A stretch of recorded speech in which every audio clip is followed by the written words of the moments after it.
جس قدر ہم اس عظیم شخصیت کے مشتاق ہیں کہ ہماری نگاہیں ان کے دیدار سے ٹھنڈی ہوں، صرف ہم ہی نہیں، ائمہ معصومین علیہم السلام بھی اللہم صلی علی محمد وعلی محمد۔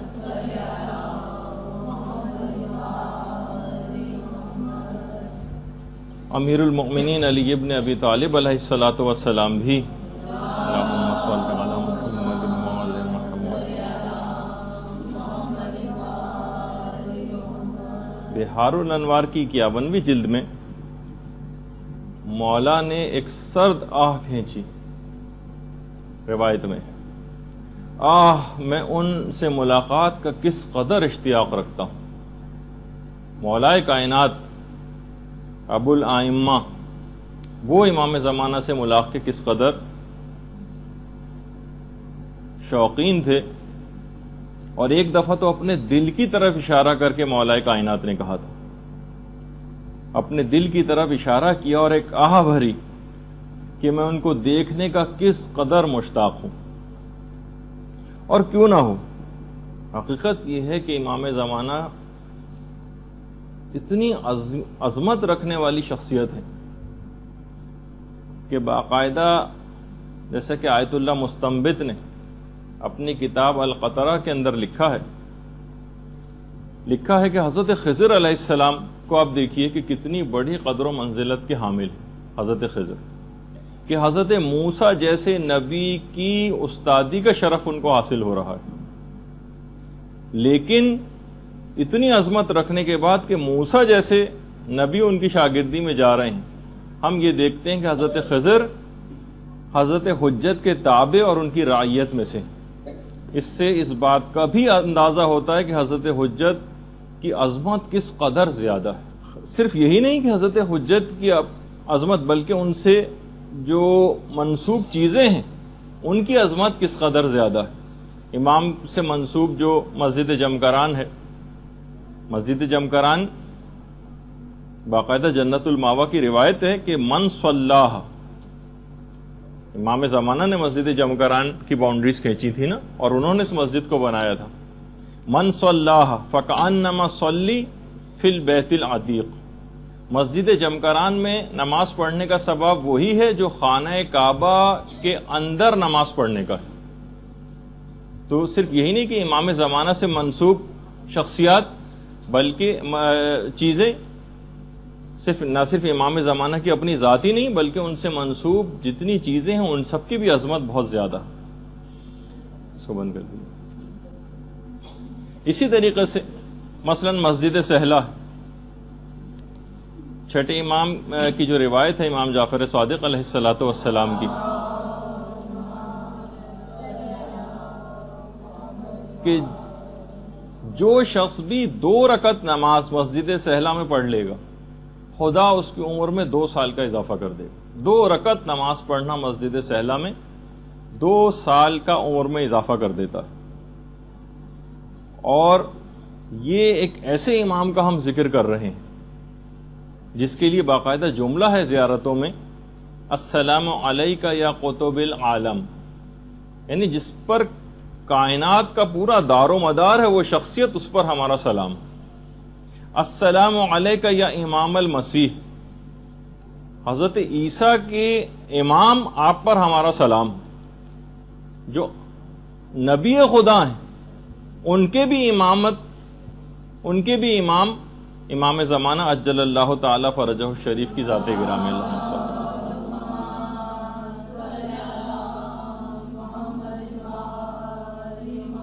تو اب ہم سب اشخاص کی ذمہ داریوں میں سے ایک ذمہ داری ہے کہ ہمیشہ اور مستقل ان کو یاد رکھیں۔ باقاعدہ الگ سے ذمہ داریوں میں ایک چیز ہے کہ امام زمانہ کو مستقل یاد رکھا جائے۔ کچھ پاکیزہ نفوس ایسے ہیں کہ جنہوں نے باقاعدہ امام زمانہ کو اپنے خواب میں دیکھا تھا، جس میں امام زمانہ نے خود فرمایا تھا کہ تمام مومنین عزاداری سید الشہداء کی مجالس میں مصائب سننے کے بعد میرے لیے دعا ضرور کیا کریں۔ باقاعدہ حضرت حجت کا جملہ ہے کہ تمام مومنین مصائب سید الشہداء کو سننے کے بعد میرے لیے ضرور دعا کریں اور میں بھی ان کے لیے دعا کروں گا۔ مکیال المکارم میں آیت اللہ سید محمد تقی اصفہانی انہوں نے باقاعدہ ذمہ داریوں میں سے ایک ذمہ داری قرار دیا ہے کہ مستقل ایسی مجالس اور محافل کا انعقاد آپ لوگ کیجئے کہ جس میں امام زمانہ کا تذکرہ ہو اور ان کو یاد کیا جائے۔ یہ مستقل ذمہ داریوں میں سے ایک ذمہ داری۔ حضرت حجت خود ان تمام حالات سے جو اس وقت مومنین کے ساتھ جب سے حضرت حجت غائب ہیں تب سے لے کر آج تک پیش آ رہے ہیں، مستقل سخت غمگین اور محزون ہیں۔ شیخ محمد جعفر جوادی ایک عالم گزرے، انہوں نے جب امام زمانہ علیہ السلام کو خواب میں دیکھا تھا تو باقاعدہ امام سے سوال کیا تھا کہ مولا آپ کی اس کیفیت کے متعلق انہوں نے جب سوال کیا تو امام نے ایک جملہ 2 دفعہ فرمایا، میرا دل خون خون ہے، میرا دل خون خون ہے۔ یعنی ان تمام حالات سے خود امام زمانہ شدید غمگین اور محزون ہے۔ آقا سید محمد اسماعیل شرفی ایک اور عالم گزرے ہیں، فرماتے ہیں کہ جب میں عتبات عالیہ کی زیارت سے مشرف ہوا اور حرم امام حسین علیہ الصلوۃ والسلام میں پہنچا، درود بھیج دیجئے محمد علیہ وسلم،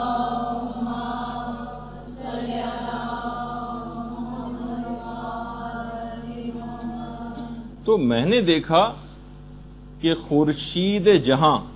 اپنے جمال کی پوری تابش کے ساتھ ظاہر ہو گئے، یعنی امام زمانہ کو انہوں نے اپنی آنکھوں کے سامنے دیکھا۔ آقا سید محمد اسماعیل شرفی کہہ رہے ہیں میں والہانہ لپک کے امام کے پاس گیا اور پوچھا کہ آپ کون ہیں، حالانکہ دل کو یقین ہو چکا تھا کہ امام زمانہ ہے۔ تو اس وقت امام زمانہ نے ایک جملہ کہا، میں اس کائنات کا سب سے مظلوم ترین فرد ہوں۔ واقعی اگر آپ اس لحاظ سے دیکھیں کہ کب سے امام کی ذات اتنی سب مصائب کو دیکھتی آ رہی ہے اور شیعت کے اوپر، اپنے ماننے والوں کے اوپر اور اپنی اولادوں کے اوپر کیسے مظالم انہوں نے دیکھے ہیں، تو اب ہماری ذمہ داریوں میں سے ایک ذمہ داری یہ ہے کہ ہم اس امام کی معرفت کو تو ضرور حاصل کریں۔ ان کی معرفت حاصل کرنا یہ کوئی بہت عنقا چیز اور ایک ایسی چیز نہیں ہے کہ جس کو حاصل نہیں کیا جا سکے، یا فقط چند ہی دنیا کے اندر افراد ایسے ہوں گے جو امام زمانہ کی معرفت کو حاصل کر سکتے ہیں۔ نہیں، ہر شخص حاصل کر سکتا ہے۔ خود امیر المومنین علی ابن ابی طالب علیہ الصلوۃ والسلام فرماتے ہیں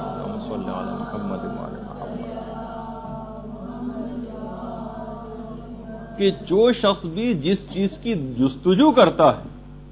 اس کو مکمل طور پر پا لیتا ہے یا اس کا کچھ نہ کچھ حصہ تو پا ہی لیتا ہے۔ تو معرفت امام کی جستجو کرنا مکمل حاصل نہ بھی ہو سکی تو کچھ نہ کچھ حصہ تو اس کا ضرور حاصل ہو جائے گا۔ اچھا، اس کے لیے چند اعمال ہیں امام زمانہ کی معرفت کو حاصل کرنے کے لیے۔ امام کے دوسرے نائب خاص محمد ابن عثمان، ایک تو طریقہ انہوں نے بتایا ہے، توجہ الیہ بالزیارہ، یعنی جو شخص بھی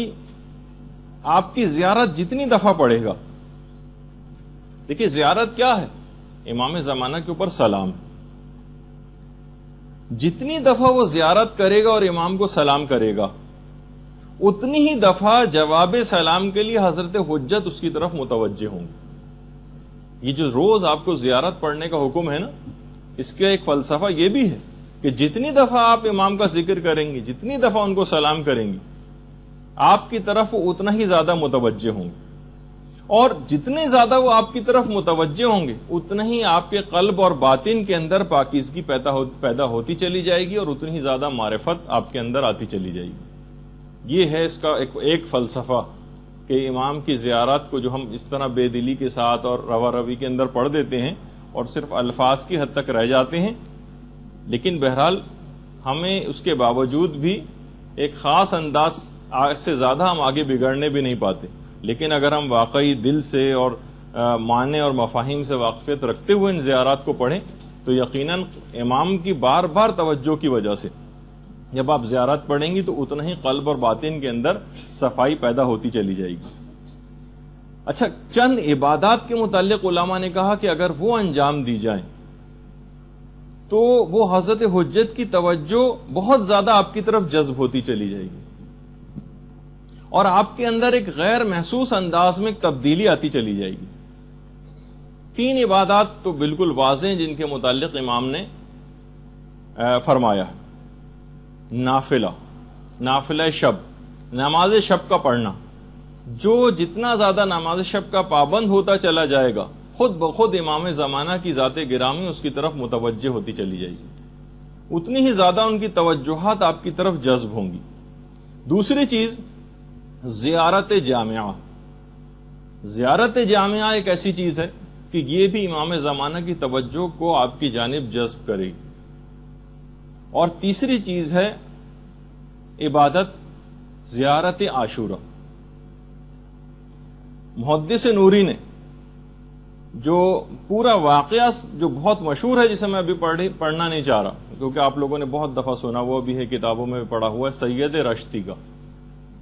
سید رشتی کا جو واقعہ ہے اس کے اندر امام نے 3 دفعہ ان تینوں عبادات کا خاص طور پر ذکر کیا تھا۔ نافلہ نافلہ نافلہ، یعنی تمہارے لیے لازم ہے کہ تم نماز شب پڑھو۔ جامعہ جامعہ جامعہ، تمہارے لیے ضروری ہے کہ زیارت جامعہ پڑھو۔ عاشورہ عاشورہ عاشورہ، تمہارے لیے لازمی ہے کہ تم زیارت عاشورہ پڑھا کرو۔ اور خود زیارت جامعہ کے متعلق تو امام زمانہ کا اپنا ہی ارشاد گرامی ہے کہ زیارت جامعہ ایک بہت ہی بہترین زیارت ہے، بہترین زیارات میں سے ایک ہے۔ اس کے علاوہ ایک اور عمل ہے کہ جو کہ حضرت حجت کی توجہ کو آپ کی جانب جذب کرے گا، اس کا نام ہے زیارت امین اللہ۔ زیارت امین اللہ وہ زیارت ہے جسے امام زمانہ نے خود پڑھا ہے، تو اس کو پڑھنے کی بہت زیادہ تاکید ہے۔ اور ایک اور بات خاص طور پر معرفت کے سلسلے میں کہ دیکھیے، یہ بھی جملہ ہے امیر المومنین علی ابن ابی طالب علیہ الصلوۃ والسلام کا، اللہم صلی علی محمد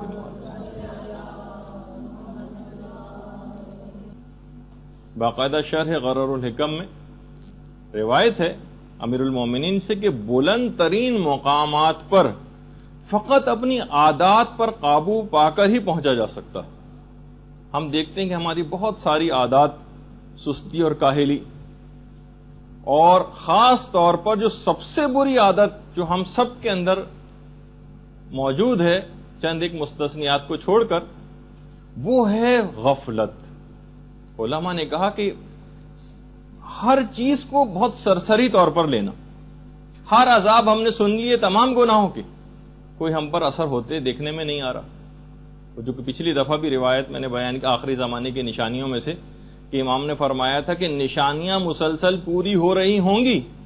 لیکن کوئی ان سے اثر لینے والا نہ ہوگا، کسی کا کے کان پر جو نہیں رینگے گی۔ اگر آپ خود بھی دیکھیں، مسلسل آج ہمارا 4تھا ہفتہ ہے اس متعلق بیان کرتے ہوئے، کتنی نشانیاں آپ سن چکی ہیں، کتنا دل کو یقین آ چکا ہے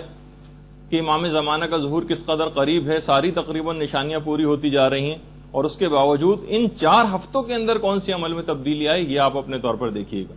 سب سے بڑی جو بری عادت ہے ہماری وہ ہے غفلت، اور مولا نے فرمایا کہ بلند مقامات پر فقط اور فقط اپنی عادات، بری عادات کے اوپر غلبہ پا کر ہی پہنچا جا سکتا۔ تو معرفت اسی وقت حاصل ہو سکے گی کہ جب ہم اپنی ان بری عادات کو، مثلا بہت زیادہ سونے کی عادت، بہت زیادہ باتیں کرنے کی عادت، بہت زیادہ چیزوں کو سرسری لینے کی عادت، کسی چیز کو کوئی گویا اہمیت ہی نہیں دینی، کتنی بھی باتیں سنتے چلے جائیں، کتنی بھی احادیث کان کے اندر پڑھتی چلی جائیں،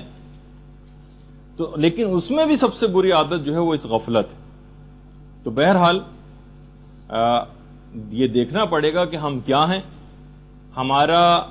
ہدف اور ہمارا مقصد زندگی کیا ہے، یہ آپ کو طے کرنا پڑے گا۔ ایک بہت ہی اہم ترین چیز ہے، اور اپنے آپ کو ہمیشہ اس کے اندر آپ کو دیکھنا پڑے گا کہ آپ آخر زندگی میں آپ کو کرنا کیا ہے، آپ کا ہدف زندگی کیا ہے۔ اس غفلت کی زندگی سے باہر نکلنا پڑے گا، ایک ہدف زندگی طے کیجئے اور اس کے لیے دن اور رات ایک کر دیجئے، پھر آپ کو معرفت کا کوئی درجہ حاصل ہو سکے گا۔ اچھا، اسی طریقے سے ابھی جو بار بار اس بات کا ذکر ہوا کہ جناب دعا کیجیے حضرت حجت کے لیے، وہ بھی آپ کے لیے دعا کریں گے، خود ان کی فرمائش ہے کہ میرے لیے دعا کیا کرو، اس کے باوجود ہم دیکھتے ہیں کہ ہماری دعائیں قبول نہیں ہوتی. کتنے مومنین دعا کر رہے ہیں لیکن دعا ہے کہ قبول ہونے میں نہیں آتی، ظہور کے سلسلے میں بھی. اور ہم جو عام زندگی میں لوگوں کا ایک طریقہ کار ہے اس میں بھی لوگ شکایتیں کرتے نظر آتے ہیں کہ ہمارا عمل انجام دے رہے ہیں لیکن کوئی دعا ہماری قبول نہیں ہوتی. دیکھیے ہمارے استاد نے ایک دفعہ ایک روایت پڑھی تھی آج سے تقریباً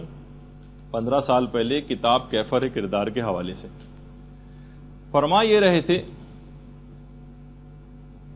کہ دیکھیے 2 ٹانگوں والا جو آدمی ہوتا ہے وہ ایک ٹانگ والے کو دیکھ کر خدا کا شکر ادا کرتا ہے، اور ایک ٹانگ والا جو ہوتا ہے، یہ بھی روایت نہیں ہے تو خود بیان کر رہے تھے، وہ جس کی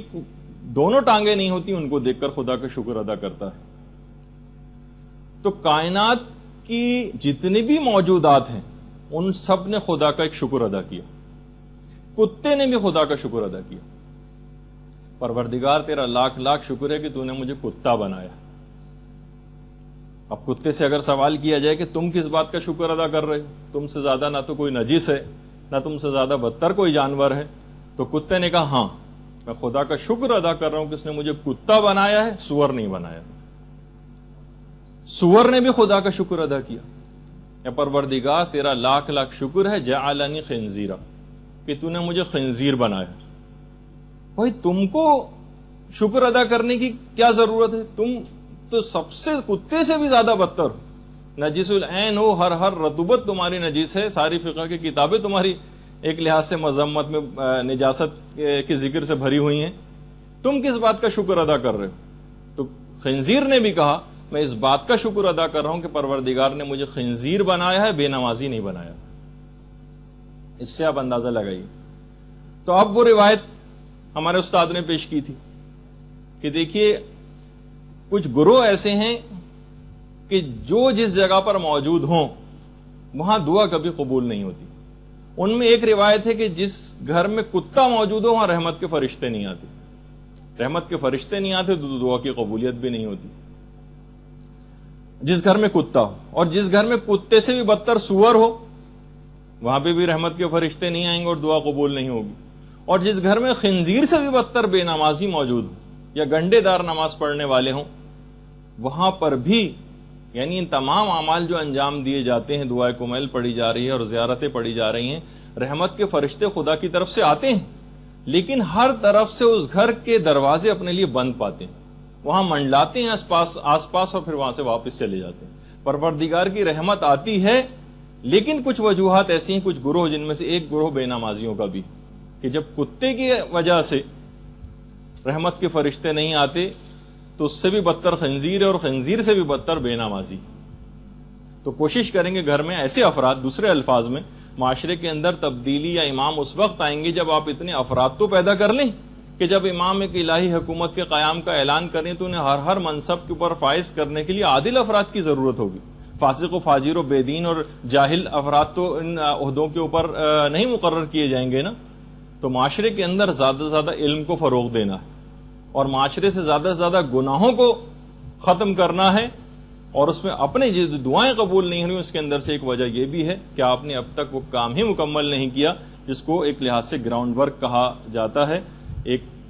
گراس روٹ لیول کے اوپر جو ایک کام ہوتا ہے. اور اس سے بڑھ کر بھی جو آگے کام ہوتے ہیں کہ جب الہی حکومت کا قیام ہوگا تو ایسے افراد کہاں ہوں گے، ایسے علم رکھنے والے، ایسے علم و تقوی رکھنے والے، گناہوں سے بچنے والے عادل افراد، ایسے افراد کی تعداد میں زیادہ سے زیادہ اضافہ کرنا. اچھا اب ایک چیز اور اس میں بتا دی جائے کہ دیکھیے غیبت کبریٰ کے دور میں جن افراد نے حضرت حجت کی زیارت بھی کی ان کی تعداد بھی ہزاروں میں، یعنی جو صحیح طریقے سے جن کے متعلق یہ بات معلوم ہوئی. البتہ دیکھیے ان کو اتنا زیادہ فروغ دیا جانا، اس میں بہت سارے، کیونکہ دیکھیے کہ جو منفی سوچ رکھنے والے یا حب جاؤ شہرت رکھنے والے افراد یا فراڈ جو افراد ہوتے ہیں وہ بھی اس کے اندر کود پڑتے ہیں. تو یہ بھی ضروری تھا کہ آپ کی زیارت مختلف ادوار میں لوگ کرتے رہیں، تاکہ آپ کا وجود کوئی تخیلاتی یا افسانوی نہ قرار پا جائے کہ بھئی آج تک تو کسی سے ملے نہیں، اگر ہوتا تو کبھی تو ملاقات ان سے ہوتی. تو اتنی ملاقاتیں بھی ضروری تھی، اور نہ اتنی زیادہ یہ ملاقاتیں کہ فتنے کی شکل اختیار کر جائیں. اس وجہ سے ان کی مذمت بھی آئی کہ جو اس بات کو ظاہر کرے گا کہ میری امام سے ملاقات ہوئی اور لوگوں سے کہتا پھرے، شاید آیت اللہ جواد تبریزی کا جملہ، یہ اس بات کی دلیل ہے کہ اس کی ملاقات امام سے نہیں ہوئی. یعنی جو یہ کہتا ہے کہ میری ملاقات ہوئی، تو وہ جس کی ملاقات ہوتی ہے وہ بتاتا نہیں ہے، یا اس کے انتقال کے بعد پتہ چلتا ہے کہ ان کی ملاقات ہوئی تھی. تو بہرحال اس لحاظ سے یہ ایک سلسلہ ایک خاص مسئلے سے شروع کیا گیا کہ کچھ افراد کو مختلف ادوار میں زیارتیں بھی کروائی جائیں، اور باقاعدہ ایران کے اندر تو اس مسئلے نے جب سے ملاقات امام زمانہ نام کی کچھ کتابیں چھپیں تو تقریباً ایران میں ایک فتنہ سا نمودار ہو گیا تھا. ہر شخص تقریباً، کیونکہ ہر طرح سے لوگ رہنے والے وہاں پر بھی ہیں، اس بات کا مدعی ہو گیا. کسی کا کوئی کام ہو گیا، کسی کا مثلا گاڑی کا ٹائر پنکچر ہو گیا اور اس کا کوئی آدمی آیا اس کا ٹائر درست کر دیا، تو انہوں نے کہا یہ تو امام زمانہ مثلا تشریف لائے تھے. تو ایک بالکل ایک مذاق سا بن کے رہ گیا. باقاعدہ کچھ ایسی کتابوں کو وہاں پر جلایا گیا، مظاہرے ہوئے، کچھ کتابوں کے لکھنے والوں کو وہاں پر اریسٹ بھی کیا گیا، اور تاکہ اس فتنے کے اوپر کسی طور پہ قابو پایا جا سکے. لیکن بہرحال الحمدللہ اس میں قابو پا لیا گیا اس پر. تو یہی چیز یہاں پر بھی آپ کو دیکھنی ہوگی کہ اگر اس طرح سے کوئی دعویٰ کرنے لگیں تو یہ آپ کو اپنی ذمہ داری پتہ ہونی چاہیے کہ آپ کا اس وقت اقدام کیا ہونا چاہیے. اس پہ ہم ایک دفعہ ذکر کر بھی چکے ہیں آپ کی ایک نشست میں، جس میں مجتہدین کے آراء اور فتاوی سلسلے میں نقل کیے گئے تھے. اچھا، جتنی بھی علامتیں جیسے کہ ہم اس سے پہلے بیان کر رہے تھے کہ جو پوری ہو چکی، بہت ساری تو ایسی ہیں جو مسلسل پوری ہوتی ہوئی بھی نظر آ رہی، کتنی تو آپ نے سن لی. مثلا ایک وہ جو روایت ہے کہ مسلمانوں کا مقابلہ سلطان روم سے ہوگا. جیسے کہ آپ کے علم میں اس وقت جو سلطان روم یعنی امریکہ کس طرح سے پورے مسلمانوں کے خلاف اس نے ایک فوج کشی کا ایک سلسلہ شروع کر رکھا ہے، تو مسلمانوں کا مقابلہ سلطان روم سے ہوگا. یہ بھی روایات میں کہ حاکم حجاز حاکم بغداد کو اکسائے گا کہ وہ میرے بیٹے کے ملک پر حملہ کریں، جبکہ میرا بیٹا اس وقت حاکم خراسان ہوگا. میرا بیٹا ایک ایسے انقلاب کے بعد حکومت کو حاصل کرے گا جس میں 80,000 سے زائد مومنین اپنی جانوں کا نذرانہ پیش کریں گے. دیکھیے کتنی روایات ایسی. اسی طریقے سے میرا بیٹا ایک ایسے ظالم کو اقتدار سے ہٹا کر آگے آئے گا کہ جس کے سلسلے میں فقط 2 ہی بادشاہ ہوں گے. ہم دیکھتے ہیں کہ امام خمینی جس بادشاہ کو ہٹا کر جو پہلوی خاندان تھا، اس سے پہلے فقط 2 خاندانوں کے اندر ایران کے اندر حکومت رہی، صفوی خاندان اور قاجار خاندان. کہ میرا بیٹا ایک ایسے ظالم کو ہٹا کر اقتدار میں آئے گا کہ جس کے سلسلے میں فقط 2 بادشاہ ہوں گے، یعنی 2 خاندانوں میں بادشاہت رہے گی. حاکم حجاز میں سلسلہ بادشاہت بھائیوں میں چلے گا، جو کہ ہم کو اس وقت نظر بھی آ رہا. جب یہ آخری زمانے کے لیے اپنے ایمان کو بچانے کے لیے کتنی دعاؤں کی تاکید آئی ہے جو آپ سنتی رہتی، اپنی حفاظت ایمان کی دعا کرتے رہنا. پیغمبر اسلام ختمی مرتبت صلی اللہ علیہ وآلہ وسلم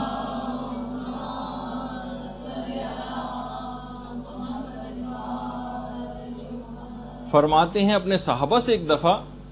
پیغمبر نے فرمایا، کیا تم کو پتا ہے کہ سب سے زیادہ قابل تعجب ایمان کس شخص کا ہے؟ کچھ صحابہ نے کہا یا رسول اللہ ملائکہ کا ایمان. پیغمبر نے کہا نہیں، وہ تو بہرحال اللہ کی ایک معصوم مخلوق ہے، ان کے ایمان پر تو کوئی تعجب کی بات نہیں. لوگوں نے کہا یا رسول اللہ انبیاء کا ایمان. پیغمبر اسلام نے کہا نہیں، انبیاء بھی خدا کی معصوم ہستیاں ہیں اور ان کا ایمان کوئی قابل تعجب ایمان نہیں. کہا کہ اچھا یا رسول اللہ ہمارا ایمان. کہا کہ نہیں، تم تو میرے سامنے موجود ہو، تم مجھے دیکھ بھی رہے ہو، تمہارا ایمان بھی قابل تعجب نہیں. کہا کہ یا رسول اللہ پھر آپ ہی فرمائیے کہ کون سے ایسے افراد ہیں جن کا ایمان سب سے زیادہ قابل تعجب. کہا آخری زمانے میں آنے والے ان مومنین کا جنہوں نے نہ مجھے دیکھا ہوگا نہ میری اولاد کو، اور میرے آخری فرزند پر ان کا اعتقاد اتنا زیادہ مضبوط ہوگا کہ پہاڑ ٹل جائیں گے مگر ان کا ایمان ختم نہیں ہوگا، اور وہ سفیدی پر سیاہی کو دیکھ کر ایمان لائیں گے، جس کے متعلق علماء نے کہا کہ یعنی امام کو انہوں نے دیکھا نہیں ہوگا لیکن سفیدی پر سیاہی یعنی کاغذ کے اوپر لکھی ہوئی حدیثوں کو پڑھ کر کتابوں کے اندر ایمان لائیں گے۔ تو اس سے آپ اندازہ لگائی کہ بہرحال پیغمبر اسلام نے آخری زمانے میں، ہم ایسے نہیں کہ فقط ہماری مذمت ہی ہوتی رہے، ایمان کے اوپر جو ثابت قدم رہیں گے اور امام کے اوپر مضبوط اپنے اعتقاد کو رکھیں گے، پیغمبر اسلام نے کہا کہ ان لوگوں کا ایمان بہت زیادہ قابل تعجب ہے، جنہوں نے کچھ بھی تو نہیں دیکھا، نہ اماموں کو دیکھا، اور اتنے صدی سے زائد عرصہ گزر گیا اور ہم ہزاروں سال گزر گئے، کئی صدیاں گزر گئیں، لیکن ہم نے تو کسی بھی معصوم ہستی کو اپنی آنکھوں سے نہیں دیکھا، اس کے باوجود ثابت قدمی کے ساتھ رسول کے آخری فرزند پر ایمان رکھنا یہ قابل تعجب بات ہے۔ ایک دفعہ پیغمبر اسلام نے یہ بھی جملہ ارشاد فرمایا کہ اے میرے پروردگار مجھے اپنے بھائیوں سے ملحق کر دے۔ صحابہ نے عرض کیا یا رسول اللہ کیا ہم آپ کے بھائی نہیں؟ کہا کہ نہیں، تم تو میرے دوست ہو، میرے بھائی تو آخری زمانے کے وہ مومنین ہیں جن کا مرتبہ تم سے بھی زیادہ بلند ہے، جن کا مرتبہ تم سے بھی زیادہ بلند ہے۔ انہوں نے کہا یا رسول اللہ ہم نے آپ کے ساتھ جنگیں لڑی ہیں، کتنی قربانیاں دی ہیں۔ کہا کہ نہیں، اس کے باوجود جنگ میں لڑنا، ساتھ رہنا تو آسان ہے، البتہ آخری زمانے میں آگ کو ہاتھ پر کھڑے رہنا، لے کر رہنا آسان ہوگا، جبکہ اپنے ایمان کو بچانا بہت زیادہ مشکل ہو جائے گا۔ تو پیغمبر نے باقاعدہ کہ مجھے میرے بھائیوں کے ساتھ ملحق کر دے، یہ جو ہماری پوری ایک نسل چل رہی ہے، اس کے متعلق پیغمبر اسلام نے جملہ ارشاد فرمایا اور کہا کہ وہ آخری زمانے میں آنے والے مومنین جو ثابت قدمی کے ساتھ رہیں گے، یہ اس زمانے کے صحابہ سے بھی زیادہ بلند مرتبے کے اوپر فائز ہو جائیں گے۔ اچھا، اب ایک بیچ میں اس لحاظ سے ایک بات آ گئی کہ مزید تفصیل میں اس سے پہلے جائیں، کچھ ایک آدھ چھوٹے چھوٹے سوالات تھے آپ لوگوں کے، جو وہ بیچ میں بس اس کو 2-1 منٹ میں فارغ کر کے پھر اپنے موضوع پر۔ ایک تو یہ پوچھا گیا تھا کہ جناب یہ جو انتینا والی جو روایت آپ نے سنائی تھی، اس کا حوالہ کیا ہے؟ اس میں نے خیر حوالہ بھی بتایا تھا اس وقت، لیکن بہرحال جو کتاب کا نام ہے التشریف بالمنن المعروف بالملاحم والفتن، کتاب کا نام ہے التشریف بالمنن المعروف بالملاحم والفتن، سید ابن طاؤس کی لکھی ہوئی کتاب ہے، اس کے اندر وہ روایت موجود ہے۔ اسی طریقے سے یہ بھی پوچھا گیا کہ وہ جو اوتاد و ابدال، نجبا اور اخیار اور صالحین کے متعلق جو روایت بیان ہوئی تھی کہ ہر زمانے میں ہوتے ہیں اور امام کے ساتھ بھی ہیں، اس کا ریفرنس کیا ہے؟ تو اس میں بھی شیخ ابراہیم عاملی کفمی، جنہوں نے اپنی کتاب مصباح کے اندر اس روایت کو نقل کیا۔ اچھا، اتنا بتا دوں کہ دیکھیے مصباح کتاب ویسے بہت ساری ہیں، صرف مصباح کے نام کی جو کتاب ہے وہ شیخ کفمی کی کتاب ہے، اور اس کے علاوہ مصباح الزائر کے نام سے ایک اور کتاب ہے، سید ابن طاؤس کی کتاب ہے مصباح الزائر۔ اچھا، اسی کے علاوہ شیخ طوسی کی ایک اور کتاب بھی مصباح المتہجد جس کا نام ہے۔ تو بہرحال اس نام سے مختلف کتابیں، لیکن فقط جو مصباح کتاب ہے وہ شیخ کفمی کی، جس کے اندر یہ والی روایت ہے۔ پھر وہ ایک سوال تھا کہ اس کا حوالہ بھی بتا دیجیے، اینما تکونوا یات بکم اللہ جمیعا، تو فاستبقوا الخیرات، نیکیوں میں سبقت کرو، تم ادھر ادھر بھی دنیا میں کہیں بھی موجود ہوں گے تو خدا ایک جگہ پر جمع کر دے گا۔ وہ بھی سورہ بقرہ کی آیت نمبر 148۔ یہ 1-2 چیزیں آپ لوگوں کی رہ گئی تھیں، تو میں نے سوچا کہ اس کو بیچ ہی میں اس میں جواب دے دیا جائے، کبھی آخر میں چیز پھر رہ جائے۔ اچھا، اب ایک سوال یہ بھی تھا، خیر ابھی اس کی تفصیل آگے چل کر آئے گی، ایک ہر دفعہ جب بھی امام زمانہ کے متعلق گفتگو ہوتی ایک چیز ضرور بے ضرور ہر جگہ پوچھی جاتی علماء سے، کہیں کوئی بھی اس موضوع پر خطاب کرے کہ امام زمانہ جب آئیں گے تو کیا تلوار سے جنگ ہوگی یا اس زمانے میں جو سپر لیٹسٹ قسم کے ہتھیار ہوں۔ تو بہرحال اس میں خیر مختلف چیزیں ہیں، اب اس کی تو بحث میں ہمیں نہیں جانا، لیکن رجحان علماء سب کا یہی ہے کہ نہیں، اس زمانے میں جو سپر لیٹسٹ طریقے جو بھی اختیار اس زمانے میں ہوں گے اس سے بھی بڑھ کر بلکہ امام اختیار کریں گے کہ اس زمانے کا انسان اتنا زیادہ ترقی یافتہ ہو چکے گا کہ وہ اپنے سے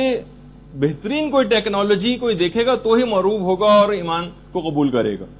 یعنی اس کو اسی وقت یقین آئے گا جب وہ اپنے سے بہتر کسی چیز کے اندر وہ دیکھے گا کہ نہیں یہ تو ان کے پاس تو ہمارے سے بھی بہتر ایک چیز ہے. بلکہ علماء کا کہنا ہے کہ پہلے زمانوں کی نسبت آج کل کے دور میں تو ظہور امام زیادہ سے زیادہ سمجھ میں آ رہا ہے کہ واقعی آج کے دور میں اگر ظہور امام ہو جائے. باقاعدہ ہمارے استادی سے ایک دفعہ ہم سب لوگ بیٹھے پوچھ رہے تھے تو انہوں نے یہ جملہ کہا تھا کہ آج کل کے دور میں زیادہ ظہور آسان ہے. پہلے زمانے میں تو جناب یہ تھا تلوار کا دور تھا اور معجزات تو اگر دکھاتے تو امام ایک الگ بات ہوتی. لیکن آج ہم دیکھتے ہیں کہ پورا کا پورا کمپیوٹرائز دور ہے. اگر بالفرض آج کمپیوٹر کوئی وائرس ایسا آ جائے جو پوری دنیا کے کمپیوٹر وائرس ایک دوسرے سے کنیکٹڈ ہیں اور سب سارے کے سارے جیم ہو جائیں تو سارا یعنی اس وقت پورا سسٹم جتنا بھی الیکٹریسٹی کا اور مواصلات کا اور سب چیزوں کا وہ پورے کا پورا ان تمام جو بڑی طاقتیں ان کا پورا سسٹم اس کے اوپر چل رہا ہے. آج یہ کوئی بھی آج ہم دیکھتے ہیں کہ ناسا کی ویب سائٹس کے اندر اکثر جو بچے ہیں وہ تک کچھ ایسے پروگرامز بنا کے وہاں پر گھس گئے اور کتنی اس پہ فلمیں بھی بنائی گئی کہ میزائل تک فائر ہونے والے تھے اور انہوں نے کمپیوٹر کے پروگرام کے ذریعے وہاں تک اپروچ کر لیا. تو آج تو ایک معمولی سا ایک سافٹ ویئر اور پروگرام کوئی اتنا کوئی ذہین شخص ہو اور وہ اگر اس کو بنا لے اور اس کو لانچ کر دے تو یہ ساری طاقتیں جو ہیں وہ بالکل بیکار ہو کر رہ جائیں گی. تو آج کل کے دور میں تو یہ چیز زیادہ سمجھ میں آ رہی. تو امام انہی طریقہ کار کو اختیار کر کے ان بڑی طاقتوں کو قابو بھی کریں گے اور تفصیل اپنے مقام پر آئے گی. لیکن آج اتنا وقت نہیں کیونکہ آج ہمیں ہر صورت میں اپنے اس موضوع کو مکمل کر لینا ہے. اچھا اب امام جب تشریف لے آئیں گے اور جتنی تفصیلات ہم نے بیان کی تو اس کے بعد یہ ہے کہ امام کچھ ایسی اصلاحات کریں گے. ایک ریفارمز ہوں گی پوری دنیا کے اندر. خاص طور پر اس کا آغاز کریں گے مکے سے. ایک تو مسجد الحرام کی جو حضرت ابراہیم کے دور میں جو حدود مقرر کی گئی تھیں جس کی پوری تفصیلات ہیں کہ حضرت ابراہیم کے دور میں حضرت ابراہیم نے کیا حرم کی حدود مقرر کی تھی. وہ ملا یا حضر الفقی میں شیخ صدوق نے لکھی. ہم وہ تو ابھی بیان نہیں کر رہے لیکن بہرحال یہ کہ مقام طواف وہ بہت زیادہ وسیع ہو جائے گا. بہت زیادہ وسیع ہو جائے گا مقام طواف کیونکہ اس حد تک جب حضرت حجت کا ظہور ہو جائے گا تو پوری دنیا سے اتنی بڑی تعداد کے اندر لوگ حج و عمرہ و زیارات کے لیے پہنچا کریں گے کہ بے پناہ رش کا اضافہ ہو جائے گا وہاں پر. اچھا مقام ابراہیم کو اپنی اصلی جگہ پر جو کہ جب زمانے رسول خدا میں تھا اس جگہ پر مقام ابراہیم کو لا کے رکھا جائے گا. آپ میں سے کسی نے دیکھا ہوگا تصویر کے اندر سنہری رنگ کا ایک شوکیس ہے جو خانہ کعبہ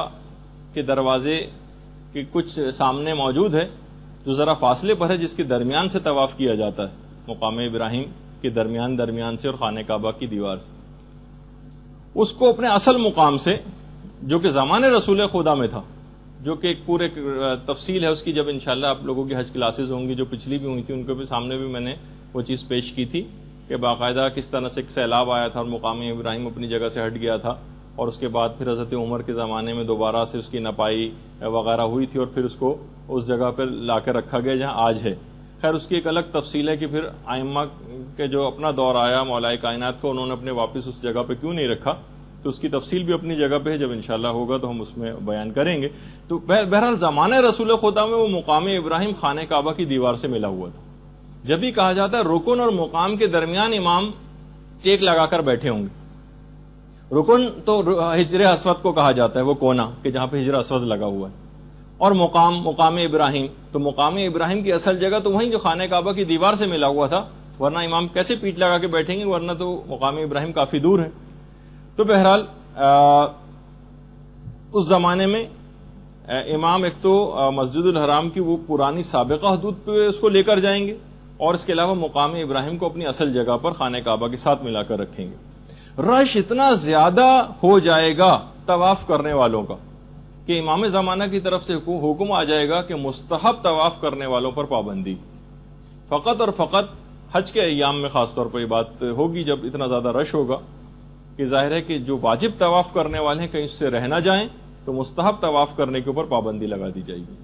اسی طریقے سے جتنی بھی تفاسیر ہیں اس میں سے تفاسیر بالرائے یہ نکال دی جائیں گی، ان کو نکال کے پھینکا جائے گا تمام تفاسیر میں سے، تفسیر بالرائے جتنی کی گئی۔ تقریباً علماء نے کہا کہ رجال کی جتنی بھی کتب ہیں اس سے انسان بے نیاز ہو جائے گا، تمام قیاسی مسائل دفن ہو جائیں گے،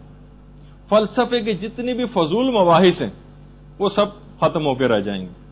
اور تہذیب و ثقافت کے نام پر جو ایک مادر پدر آزادی کا جو تصور ہے یہ بھی امام زمانہ کی آمد کے بعد بالکل ختم ہو جائے گا۔ جتنے مسالک ہیں مسلک یہ سارے ختم ہو جائیں گے اور سب کے سب لوگ مومن کہلائیں گے۔ اچھا، اس زمانے میں جو ایک پوری تفصیل ہے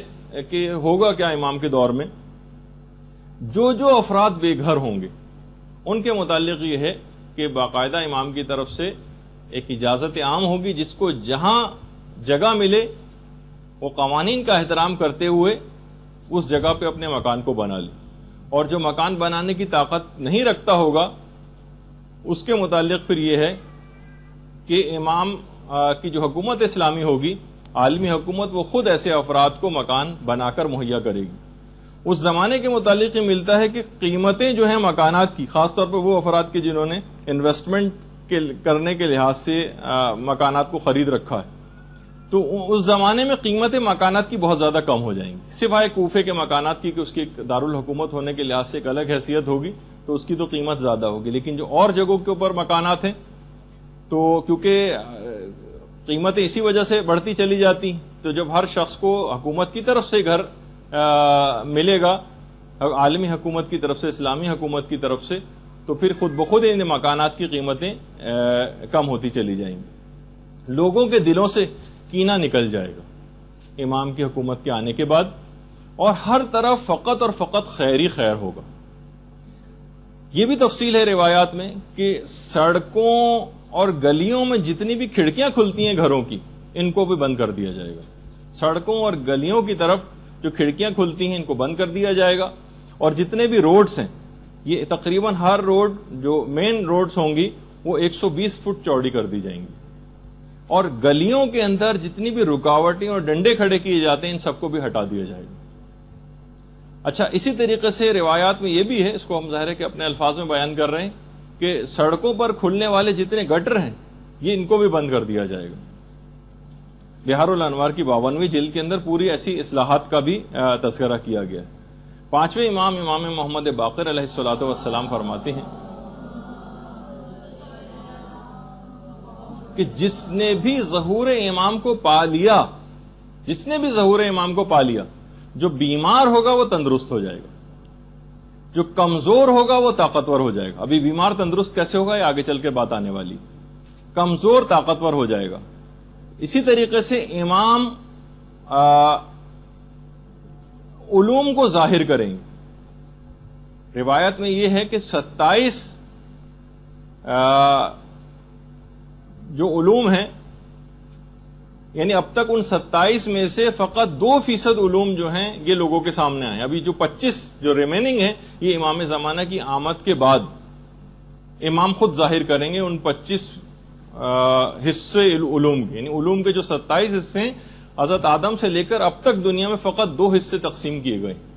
25 حصوں کو امام خود آ کر ظاہر کریں گے۔ جب 25 کو امام خود آ کر ظاہر کریں گے تو اتنی زیادہ جینیٹک انجینئرنگ کے اندر دنیا ایک کمال پر پہنچ جائے گی، جس پہ اب ہم کلوننگ کے لحاظ سے صرف بات کرتے ہیں خالی، ورنہ جینیٹک انجینئرنگ کے اوپر جتنا کام ہو رہا ہے اب یہ لگتا ہے کہ جو ہر تقریباً جو بیماری اس کے جو کوڈنگ اور ڈی کوڈنگ کا مسئلہ ہے وہ سب کے سب پتہ چل جائیں گی تو دنیا سے بیماریوں کا خاتمہ ہو جائے گا۔ جینیٹک انجینئرنگ ایک بڑے کمال کے اوپر پہنچ جائے گی تو بیماریاں بھی خود بخود ختم ہو جائیں گی۔ اسی طریقے سے امام کے دور میں جتنے بھی فیصلے ہوں گے عدالتوں کے وہ تمام کے تمام بلا گواہی ہوں گے، امام اپنے علم سے فیصلہ کریں گے، اور بالکل جس طریقے سے حضرت خضر کے فیصلے ہیں، جس طریقے سے مثلا حضرت داؤد اور حضرت سلیمان کے فیصلے ہیں کہ وہ بھی بغیر گواہی کے فیصلے کیا کرتے تھے اپنے علم نبوت سے، اس کے ذریعے امام بھی فیصلے کریں گے، یعنی امام فیصلے کرنے کے لیے شہادتوں کا انتظار نہیں کریں گے کہ کچھ گواہ لائے جائیں اور اس کے بعد پھر جو ظاہری قوانین ہیں ان کے مطابق عمل کرتے ہوئے، نہیں، گواہوں کا کوئی انتظار نہیں ہوگا۔ اچھا، اب ایک سوال یہ ہوتا ہے کہ چلیں امام کے پاس اگر فیصلے آئیں تو امام تو علم امامت سے فیصلے کر لیں گے، تو پوری دنیا کے جتنے بھی مقدمات ہیں کیا اس کے سارے فیصلے امام بنفس نفیس کیا کریں گے؟ نہیں، امام کے اور نمائندے بھی تو ہوں گے نا. تو آخر پھر یہ کس طرح سے ہوگا کہ وہ کس طرح سے بغیر گواہی کے فیصلے کیا کریں گے؟ تو یہ بھی ہے روایات کے اندر باقاعدہ غیبت نعمانی میں روایت ہے، چھٹے امام سے بھی یہ بات پوچھی گئی. تو امام نے کہا کہ دیکھو کہ ہر علاقے کا ایک گورنر ہوگا، جب اس کے پاس معاملات جائیں گے تو روایت میں ہے کہ اس علاقے کے گورنر کے پاس اس کے تمام معاملات اس کے کف دست میں ہوں گے، اس کے کف دست میں. یعنی جب بھی کوئی معاملے کو وہ مبہم پائے گا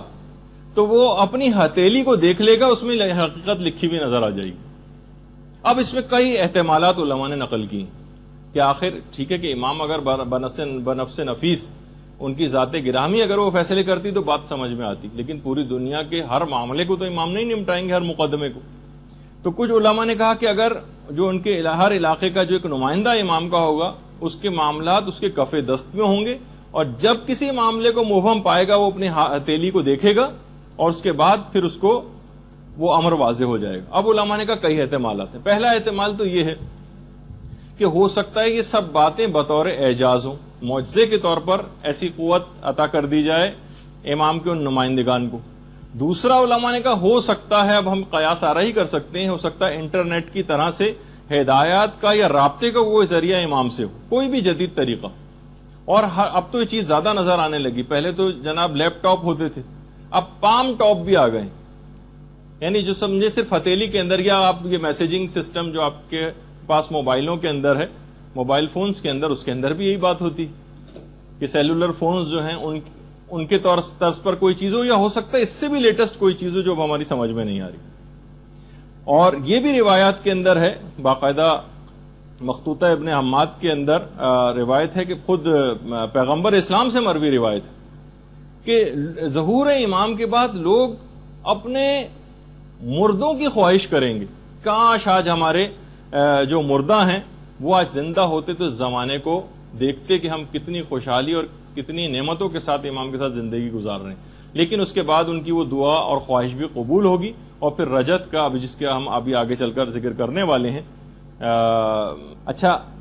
اتنا اور بتا دیا جائے، اس کی بھی تفصیل علماء نے بتائی کہ حضرت موسیٰ کا جو عصا ہے نا، یہ اصل میں جنت کا ایک درخت ہے، آس، اس کی ایک شاخ ہے، اس کی شاخ ہے.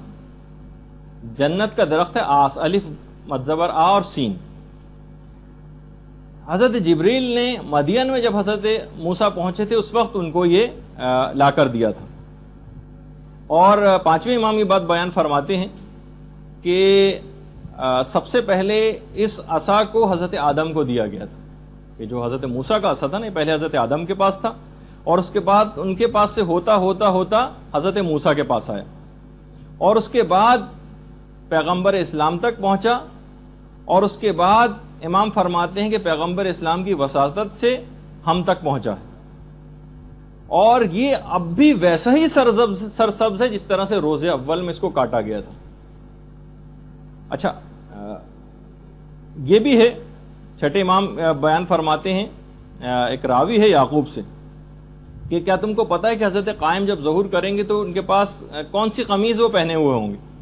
اس نے کہا نہیں مولا، مجھے آپ بیان فرمائیے. تو چھٹے امام اپنے گھر کے کمرے کے اندر گئے، وہاں سے ایک صندوق لے کر آئے، اور صندوق کو چھٹے امام نے کھولا تو اس کے اندر سے پیغمبر اسلام کی قمیض وہ نکالی. اللہم صلی علی محمد وآل محمد.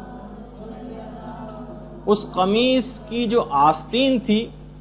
اس کے اوپر خون لگا ہوا تھا، جو جنگ احد میں جب پیغمبر اسلام کے دندان مبارک شہید ہوئے تھے تو وہ خون پیغمبر اسلام کا اس قمیض کے اوپر لگا تھا. اس وقت جب ظہور کا وقت ہوگا تو پیغمبر اسلام کی یہ خون آلود قمیض یہ حضرت حجت پہنے ہوئے ہوں گے جو جنگ احد میں جس پر خون لگا تھا. راوی کہتا ہے یعقوب کہ میں نے اس قمیض کو لیا، اس کو بوسہ دیا، اور اس کے بعد پھر چھٹے امام نے اس قمیض کو بہت اچھے طریقے سے تہہ کیا، صندوق کے اندر رکھا، اور پھر دوبارہ اس کو رکھ کر آئے. اچھا، یہ جو ایک تو پیغمبر اسلام کی کہ اس طرح کی قمیص پہنی ہوگی، ایک پیراہن ہوگا، ایک اور لباس جو کہ حضرت یوسف کا ہوگا. وہ بھی روایت میں اکمال الدین و اتمام النعمہ میں شیخ صدوق نے اس کو نقل کیا ہے، اور مفضل ابن عمر اس کے راوی، کہ امام نے پوچھا کہ تم کو پتا ہے کہ جو حضرت یوسف کی قمیص تھی وہ کیسی تھی؟ کہا کہ راوی نے کہا نہیں. تو پھر امام نے اس کی تفصیل بتائی کہ جس وقت حضرت ابراہیم کو آگ کے اندر پھینکا جا رہا تھا اس وقت جبرائیل وہ قمیض لے کر آئے تھے اور حضرت ابراہیم کو وہ قمیض پہنائی تھی، اور جس سے وہ محفوظ رہے، اور اس آگ کی جو اس سے پہلے کی حدت تھی اور اس کے بعد جب وہ آگ ٹھنڈی ہو گئی تھی تو اس کی سردی سے بچانے کے لیے بھی وہ قمیض جو حضرت جبریل نے ان کو پہنائی تھی، جس کی وجہ سے حضرت ابراہیم محفوظ بھی رہے تھے. پھر حضرت ابراہیم کا جب وقت وفات قریب آیا تو انہوں نے اس قمیض کو حضرت اسحاق کے بازوؤں کے اوپر باندھ دیا تھا، ان کے ایک بازو پر باندھ دیا تھا بطور تعویذ، اور انہوں نے پھر حضرت یوسف کے بازو پر حضرت اسحاق کے واقعے کے بعد حضرت یوسف کی جب ولادت ہوئی تھی تو اس وقت حضرت یعقوب نے ولادت کے وقت حضرت یوسف کے بازو پر اس قمیض کو باندھ دیا تھا. مفضل نے پوچھا کہ مولا پھر وہ قمیض آج کل کہاں ہے؟ امام نے فرمایا جو اس بات کے اہل ہیں قمیض ان کے پاس محفوظ ہے، اور اس کے بعد وہ قائم آل محمد کے پاس وہ قمیض پہنچ جائے گی. اللہم صلی علی محمد و آل محمد. اور اس بات کا یقین رکھو کہ جو کچھ بھی انبیاء ما سلف کے پاس تھا وہ سب کا سب حضرت حجت کے پاس ہے. اور باقاعدہ جو شیخ حر عاملی انہوں نے اثبات الہدات میں اس بات کو لکھا ہے، جو مولا کائنات کی بھی روایت ہے کہ جب حضرت خاتم تشریف لائیں گے تو ان کے پاؤں میں حضرت شیس علیہ السلام کی نالین مبارک ہوگی. اچھا، اب خواتین کے کردار کے حوالے سے بھی پچھلی دفعہ بات ہوئی تھی. اس میں میں نے بہرحال دو الگ الگ روایتیں، ایک روایت میں 50 خواتین کا تذکرہ ہے جو شاید پچھلی دفعہ بھی میں نے بتایا تھا، لیکن ایک اور روایت میں 13 خواتین کا تذکرہ بھی آیا ہے. اور اس بات الہدات میں شیخ حر عاملی نے وہ والی روایت لکھی کہ جس میں کہا گیا کہ جو کام زمانے رسول خدا میں عورتیں انجام دیا کرتی تھیں وہی زمانے حضرت حجت میں بھی انجام دیں گی. اور دیگر جتنی بھی حکومتیں اس وقت ہوں گی جو باطل حکومتیں ہیں، پانچویں امام یہ فرماتے ہیں کہ امام کے قیام کے بعد جتنی باطل حکومتیں یہ ساری کی ساری معدوم ہو جائیں گی، ختم ہو جائیں گی. باقاعدہ منتخب الاثر میں آیت اللہ صافی گلپائگانی نے بھی ان روایات کو لکھا ہے. اچھا، اس کے علاوہ جیسے کہ ابھی آپ نے سنا کہ جو مختلف وہ ہوں گی کہ 120 فٹ یا 60 ہاتھ کے قریب روڈ چوڑی ہو جائیں گی، بلکہ روایت میں یہاں تک ہے کہ اس قدر روڈز بنانے میں امام کا اہتمام اس قدر ہوگا کہ اس کے راستے میں اگر کوئی مسجد بھی آئی، کیونکہ بہت ساری ایسی جگہوں پر بھی مسجدیں قائم ہو جاتی ہیں جو غصبی زمینیں ہوتی، کوئی مسجد بھی آئی تو اس کا بھی خیال نہیں کیا جائے گا اور اس مسجد کو بھی گرایا جائے گا. اور خاص طور پر جو پیدل چلنے والوں کے لیے پیڈسٹرین اسٹریٹس جو ہوتی ہیں وہ تعمیر کی جائیں گی. اور مساجد کی جتنی بھی ظاہری زیب و زینت ہے اس کو بھی ختم کیا جائے گا، سادگی کو زیادہ سے زیادہ رواج دیا جائے گا. مساجد کے جو مینار ہیں یہ گرائے جائیں گے. دیکھیے، ایک اور بھی بات بتا دوں، خاص طور پر جب ہم اعتکاف کے مسائل بیان ہوتے ہیں تو اس وقت مسجد کی حدود کیا ہے جس کے اندر ایک معتکف کو رہنا ہوتا ہے، تو اس وقت یہ والی بحث آتی ہے کہ مثلا مسجد کی جو چھت ہے وہ مسجد میں آتی ہے یا نہیں آتی، مسجد کے جو مینار ہیں اس پہ اگر کوئی معتکف چڑھ جائے تو وہ مسجد سے باہر تو نہیں چلا جائے گا، یا مسجد کی جو محراب ہوتی ہے. دیکھیے، اسلامک آرکیٹیکچر میں آج کل مینار، محراب یہ ایک باقاعدہ حیثیت اختیار کر گئی اور لوگ اس کو سمجھتے ہیں کہ شاید یہ کوئی اسلامی چیز ہے. ٹھیک ہے، کوئی حرام تو نہیں ہے بہرحال محراب بنانا، لیکن مساجد کے اندر جو محراب جہاں پہ پیش امام کھڑا ہوتا ہے اور اس کے آگے ایک دروازہ ہوتا ہے، یہ اصل میں ظالم بادشاہوں نے ایک سلسلہ قائم کیا تھا جن کو اپنے اوپر دوران نماز حملوں کا خطرہ ہوتا تھا کہ کبھی ایسی صورتحال پیش آ جائے تو وہ دروازے سے آگے کے دروازے سے نکل کر باہر چلے جائیں. تو اس وقت یہ چیز آتی ہے کہ کوئی شخص مسجد کی محراب میں چلا جائے، مسجد کے مینار پر چڑھ جائے یا مسجد کی چھت پر چلا جائے تو وہ مسجد میں شمار ہوگا یا نہیں ہوگا، ایک بحث ہے. تو بہرحال مساجد کے جتنے مینار ہیں یہ گرا دیے جائیں گے، اور عقلی سطح اتنی زیادہ اس زمانے کے لوگوں کی بلند ہو جائے گی کیونکہ امام باقی جو 25 حصے ہیں علوم کے ان کو ظاہر کریں گے کہ گھر کی جو پردہ نشین عورتیں ہیں یہ مقدمات کے فیصلے کیا کریں گی، اور یہ تمام علوم جو ہیں یہ لوگوں کے اوپر تقسیم کیے جائیں گے، لوگ بالکل کامل الایمان ہو جائیں گے، اور جیسے کہ میں نے ابھی آپ سے ذکر کیا کہ دل جو ہیں وہ کینے سے خالی بھی ہو جائیں گے۔ علامہ امینی نے باقاعدہ اس کو لکھا ہے۔ اس زمانے میں جب حضرت حجت کی حکومت قائم ہوگی تو روایات میں یہ بھی ملتا ہے کہ اس زمانے میں جو خرید و فروخت ہوا کرے گی وہ کرنسی نوٹ کے بجائے درود کے ذریعے ہوگی۔ اللہم صل علی محمد وعلی محمد۔ جس چیز کی جتنی قیمت ہوگی اس کے مطابق اس کو درود پڑھنا ہوگا اور وہ چیز وہ خرید سکے گا۔ باقاعدہ اس کا ایک تجربہ ایران عراق جنگ کے موقع پر کیا بھی جا چکا ہے، جب ایک صلواتی ہوٹل کے نام سے باقاعدہ قائم کیا گیا تھا کہ وہ کسی مجاہد کو جب کسی چیز کی ضرورت پیش آتی تھی تو وہ اتنی دفعہ چیز کو پڑھتا تھا، کھانے وغیرہ کی چیز، اور وہ درود پڑھ کے وہ چیز وہاں سے لے جاتا تھا۔ باقاعدہ اس کا تجربہ بھی ہو کے دیکھا جا چکا ہے۔ اچھا، اسی طریقے سے ہر شخص کی زبان پر ایک جملہ ہوگا حضرت حجت کے دور میں، اتنی زیادہ خدا کی نعمتیں دیکھیں گے کہ ہر ایک کی زبان پر بار بار یہ جملہ آئے گا، الحمدللہ رب العالمین، الحمدللہ رب العالمین، یہ ہر شخص کی زبان پر جاری ہو جائے گا۔ اسی طریقے سے اس زمانے میں جیسے ابھی اس کا ذکر ہوا کہ بیماریاں ختم ہو جائیں گی، جس کی جب بیماریاں ختم ہو جائیں گی تو ہر شخص کی عمر اتنی زیادہ طویل ہو جائے گی، روایات میں کہ ہر شخص اپنی 1,000 کے قریب اولادیں دیکھے گا، 1,000 وہ اپنی اولادیں دیکھ سکے گا، اتنی زیادہ اس زمانے میں، کیونکہ بالکل بیماریاں ہی ختم ہو جائیں گی تو عمریں بہت زیادہ طویل ہو جائیں گی۔ اور جو عقلوں کی جہاں تک بات آئی ہے، یہ بھی روایات کے اندر ہے کہ حضرت حجت مومنین کے سروں کے اوپر اپنے ہاتھ کو رکھیں گے جس سے ان کی عقلیں کامل ہو جائیں گی، اور ہر شخص تقریباً 40 افراد کے برابر جو ہے وہ طاقت کو حاصل کرے گا۔ خود حضرت حجت کی جو جسمانی طاقت ہے اس کے متعلق بھی روایت میں بڑا تذکرہ آیا ہے کہ ابھی وہ میں بتاتا ہوں، لیکن عام مومنین کے حوالے سے بھی کہ ان کے دل بہت زیادہ مضبوط ہو جائیں گے، جو کام ان کے ماننے والے شروع کریں گے جب تک اس کو ختم نہ کر لیں گے جب تک چین سے نہیں بیٹھیں گے۔ حضرت حجت کی بھی جو ظاہری طاقت ہوگی، یعنی جو عام جسمانی طاقت ہوگی کہ بڑے سے بڑے درخت کو ایک ہاتھ سے اکھاڑ کر پھینک دیں گے، پہاڑوں میں جا کر اگر حضرت حجت آواز دیں زور سے تو پہاڑوں کے پتھر ٹوٹ کے گرنے لگیں گے۔ یعنی اگر آپ دیکھیں واقعی روایات کے اندر، پھر باقاعدہ مفضل نے چھٹے امام سے ایک روایت بھی نقل کی کہ جس میں امام نے فرمایا کہ آپ کے حضرت حجت کے دور میں باقاعدہ اعلان ہو جائے گا کہ جس شخص کے ذمے بھی اگر کوئی قرض موجود ہے، جس کے بھی ذمے اگر کوئی قرض ہے تو وہ ہمارے پاس آئے، چاہے اس کا رائی کے دانے کے برابر قرضہ ہو یا ایک پہاڑ کے برابر، اس کا قرض حضرت حجت خود ادا کریں گے۔ اچھا، اسی طریقے سے خود حضرت حجت کا جو رہن سہن اس دور کے اندر ہوگا، روایت میں یہ بھی ہے، 8ویں امام سے روایت ہے، امام علی رضا علیہ الصلوۃ والسلام سے،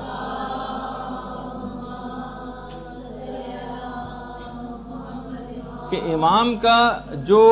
رہن سہن ہوگا یہ انتہائی سادہ ہوگا۔ حضرت حجت،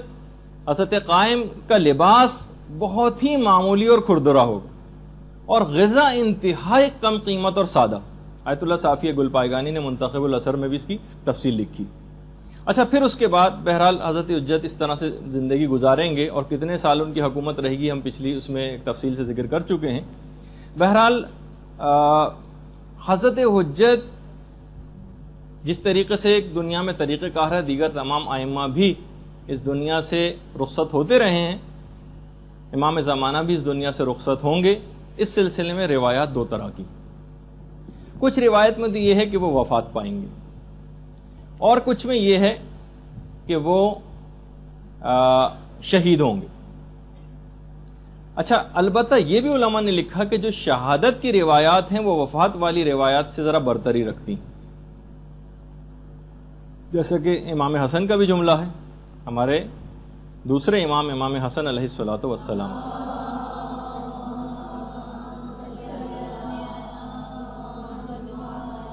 کہ ہم تمام امام یا تو زہر سے قتل ہوں گے یا پھر شہید ہوں گے۔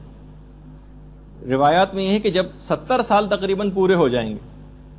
تو قبیلہ بنی تمیم کی ایک عورت جس کا نام سعیدہ ہوگا، سعاد نہیں، سین عین یہ دال ہے، سعیدہ، یہ ایک درخت کے اوپر بیٹھی ہوگی، بہت بڑا سا پتھر لے کے، اور جب حضرت حجت وہاں سے گزریں گے تو ان کے اوپر اس پتھر کو پھینکے گی، جس کے نتیجے میں حضرت حجت شہید ہو جائیں گے۔ روایات میں بھی کہ اس عورت کی جو شکل و صورت ہے اس کی ظاہری حالت مردوں کی طرح سے اس کی داڑھی ہوگی اس عورت کی۔ اچھا، لیکن یہ والی جو روایت ہے، اچھا ابھی کچھ ہی عرصے پہلے ایک بات بڑی مشہور بھی ہوئی تھی آیت اللہ بہجت کے حوالے سے، کہ جب وہ زار و قطار رو رہے تھے اور لوگوں نے اسے دریافت کیا تھا تو لوگ کہتے ہیں کہ انہوں نے اپنے گریے کا وجہ بیان کی کہ وہ عورت پیدا ہو چکی ہے جو حضرت حجت کو شہید کرے گی۔ اب بہت ساری جب ہم نے اس کا جب اس کی تحقیق کی اور وہاں کے علماء قوم سے پوچھا تو اکثر نے تو کہا کہ حضرت آیت اللہ بہجت کے حوالے سے جو باتیں ہم کراچی سے سنتے ہیں وہ خود ہم حضرت بہجت کے سامنے رہتے ہوئے بھی ہم کو سنائی نہیں دیتی، کہ بعض اوقات اس قسم کی باتیں کہ ہمیں وہاں سے سننے میں آتی ہیں کہ یہ حضرت آیت اللہ بہجت نے یہ بات کہی یا انہوں نے یہ عمل کیا ہے، ہمیں وہاں سے پتہ چلتا ہے کراچی سے۔ تو بہرحال بعض اوقات بہت سی چیزیں اس طرح کی مشہور ہو جاتی ہیں جو پھر پھیلتی چلی جاتی ہیں معاشرے کے اندر۔ اب میں اس روایت کا پہلے بتا دیتا ہوں۔ اب یہ والی بھی جو روایت ہے اس کے متعلق سید محمد صدر جو ہیں انہوں نے تاریخ بعد الظہور ایک کتاب لکھی ہے، اس کے اندر بھی اس بات کو کہا ہے کہ یہ جو روایت ہے اصل میں یہ الزام الناصب میں سید علی حائری یزدی، علامہ یزدی نے نقل کی، اور روایت بھی اس طرح سے نقل نہیں کی بلکہ کہا کہ روایت میں اس طرح سے آئے، نہ انہوں نے کوئی حوالہ لکھا ہے اس روایت کا، نہ کس کتاب کے اندر ہے۔ یہ روایت عورت کے ذریعے امام زمانہ کی شہادت کی، تو یہ ناقابل اعتبار یہ روایت ہے۔ تو لیکن بہرحال جو چیز بالکل یقینی ہے وہ یہ ہے کہ بہرحال کی شہادت کی روایت، اب یہ والی روایت اگرچہ ضعیف ہے لیکن امام کسی بھی اور وجہ سے جس کا تذکرہ معتبر روایت سے ثابت نہیں ہے، ہو سکتا ہے کہ امام شہید ہوں یا وفات پائیں، لیکن علماء نے کہا کہ وفات اور شہادت کی جو روایتیں ہیں اس میں شہادت کی روایت ذرا زیادہ برتری رکھتی ہیں۔ اچھا، پھر اس کے بعد جب امام بہرحال شہید ہو جائیں گے یا وفات پا جائیں گے تو پھر بلکہ ان کی وفات سے بھی کچھ پہلے مظلوم کربلا امام حسین علیہ الصلوۃ والسلام تشریف لائیں گے۔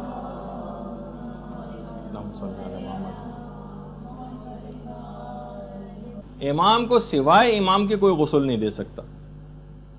تو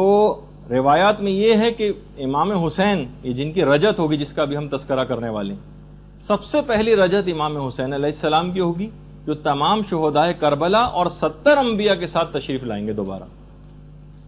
اس وقت حضرت خاتم، حضرت حجت، حضرت قائم اپنی انگوٹھی اور جو تبرکات انبیاء ہیں یہ امام حسین علیہ الصلوۃ والسلام کے سپرد کر دیں گے۔ پھر اس کے بعد حضرت حجت کی شہادت واقع ہوگی، امام غسل دیں گے، کفن دیں گے اور انہیں دفن کیا جائے گا۔ اچھا، اس میں ایک بات اور بھی روایات میں آئی ہے کہ جو شیطان والا جو واقعہ ہے کہ کیا شیطان کو امام زمانہ قتل کریں گے؟ چھٹے امام سے یہ بات پوچھی گئی کہ شیطان نے تو قرآنی آیت بھی ہے کہ قیامت تک کے لیے مہلت مانگی تھی، یعنی اسے وقت معلوم تک کی مہلت دی گئی، تو یہ کہہ دیا جاتا ہے کہ ہاں تجھ کو قیامت تک کی مہلت ہے، سورہ ہجر میں بھی جو کہ پوری آیت ہے۔ تو امام نے فرمایا اس کو حضرت قائم کے قیام تک کی مہلت دی گئی۔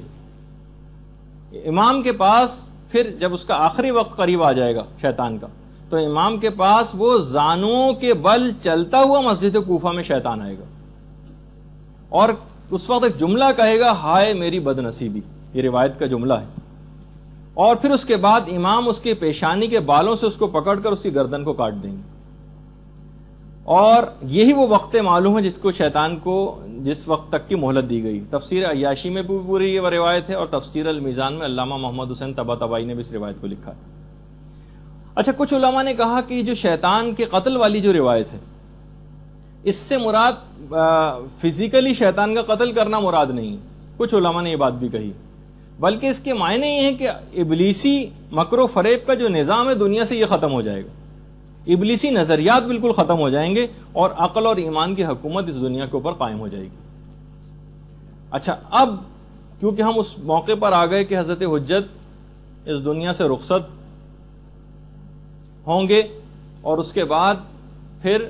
ہمارے تیسرے امام جن کی رجت سب سے پہلے ہوگی 70 انبیاء اور شہدائے کربلا کے ساتھ تشریف لائیں گے. کچھ لوگوں نے آ کر باقاعدہ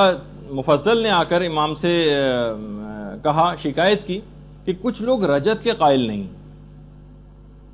ان کے متعلق آپ امام کیا فرماتے ہیں؟ اچھا ایک بات اور بتا دوں، اب یہ تھوڑے سے فقہی بحث ہے کہ جو رجت کا نظریہ ہے یہ ایک زمانہ تھا کہ جب یہ نظریہ ضروریات مذہب شیعہ میں سے ہوا کرتا تھا. ضروریات مذہب شیعہ ایک باقاعدہ ٹرم ہے، یعنی جس کو کا اگر انکار کر دیا جائے تو وہ شیعت سے خارج ہو جاتا تھا.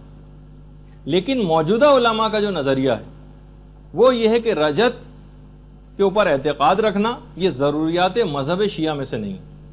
یعنی اگر کسی شخص کو اس کے متعلق معلومات ہی نہیں ہے،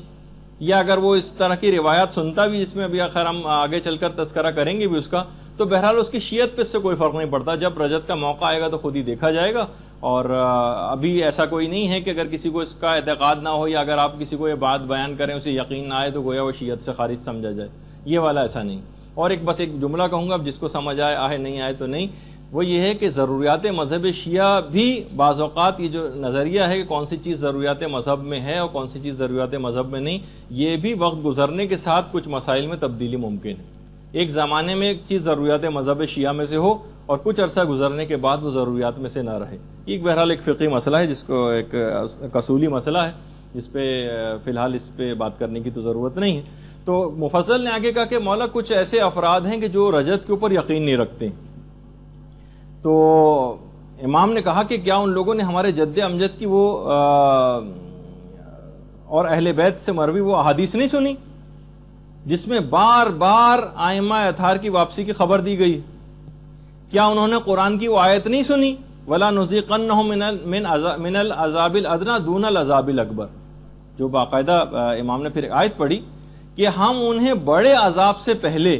چھوٹے عذاب کا مزہ چکھائیں گے. تو کہا کہ بڑا عذاب تو قیامت کا عذاب ہوگا اور چھوٹا عذاب اس دنیا میں ان ظالموں کے لیے رجت کے زمانے کا عذاب ہے. من العذاب الادنی دون العذاب الاکبر، ہم چھوٹے عذاب سے پہلے ان کو بڑے عذاب سے پہلے انہیں چھوٹے عذاب کا مزہ چکھائیں گے. تو بڑے عذاب سے مراد قیامت کا عذاب ہے اور چھوٹے عذاب سے مراد رجت کا عذاب ہے. اچھا اسی طریقے سے امام نے ایک اور بھی دلیل فرمائی. کہا کہ یہ جو جب مولا سے پوچھا گیا کہ مولا یہ جو سورہ تکاثر کے اندر ہے کلا سوف تعلمون ثم کلا سوف تعلمون، تو اس کے متعلق کہ انہیں معلوم چل جائے گا اور انہیں عنقریب معلوم چل جائے گا، اس کے متعلق آپ کیا کہتے ہیں؟ تو امام نے فرمایا کہ اس سے بھی مراد کہ ایک تو عنقریب ان کو رجت میں معلوم چل جائے گا، بہار الانوار کی جو تیسری جلد ہے اس کے اندر یہ روایت ہے، اور دوسرا ان کو قیامت میں معلوم چل جائے گا. کلا سوف تعلمون ان کو پتہ چل جائے گا، ثم کلا سوف تعلمون اور ان کو عنقریب پتہ چل جائے گا. تو یہ دو دفعہ اس کی تکرار کیوں آئی؟ تو امام نے کہا کہ ایک دفعہ ان کو رجت میں پتہ چلے گا اور ایک دفعہ قیامت میں. سید مرتضیٰ شیخ مفید کتنے ہی ہمارے علماء ایسے گزرے ہیں کہ جنہوں نے باقاعدہ رجت کے موضوع پر تواتر کا دعویٰ کیا اور کہا کہ اس پر اجماع ہے، اور کتنی زیادہ روایات سے اس کی تاکید بھی آئی ہے اس نظریے کی کہ باقاعدہ زیارت جامعہ جو کہ تمام ائمہ کی ایک ہی زیارت پڑھی جاتی ہے، یعنی اگر کوئی زیارت جامعہ پڑھ لے تو سب اماموں کی زیارت گویا اس نے پڑھ لی، اور جس کو علامہ مجلسی نے کہا کہ سب سے صحیح ترین زیارت جامعہ. اس کے اندر بھی ہے مصدق برجعتکم، اے مولا میں آپ کی رجت کی تصدیق کرتا ہوں، اے ائمہ معصومین میں آپ کی رجت کی تصدیق کرتا ہوں. اسی طریقے سے جو زیارت وارثہ میں جو چھٹے امام سے جو چیز بیان ہوئی ہے، انی بکم مؤمن و بایابکم موقن، میں آپ پر ایمان رکھتا ہوں اور آپ کی واپسی پر بھی ایمان رکھتا ہوں. یہ بھی اس بات کی نشاندہی، کبھی آپ ترجمے کے ساتھ پڑھیں زیارت وارثہ، انی بکم مؤمن و بایابکم موقن، میں آپ پر ایمان رکھتا ہوں اور آپ کی واپسی کے اوپر بھی ایمان رکھتا ہوں.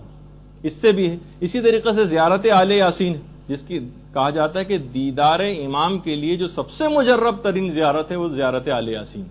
اگر کوئی زیارت کرنا چاہے امام کی اپنی آنکھوں سے تو زیارت آل یاسین پڑھے. اس کے اندر بھی ہے انا رجعتکم حق،